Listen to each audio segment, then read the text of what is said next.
What's the meaning of convector heater?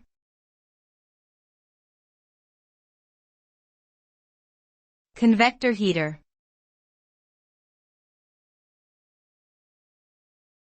Convector heater.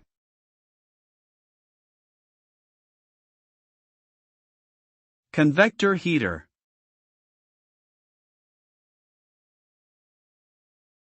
Convector heater.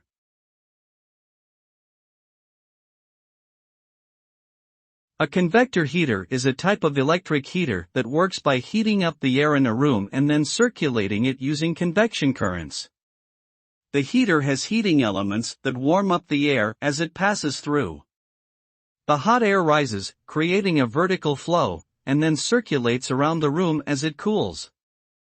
This process creates a continuous flow of warm air that gradually heats up the entire space. Convector heaters are typically more energy efficient than other types of electric heaters and can be used to provide consistent warmth in small to medium-sized rooms.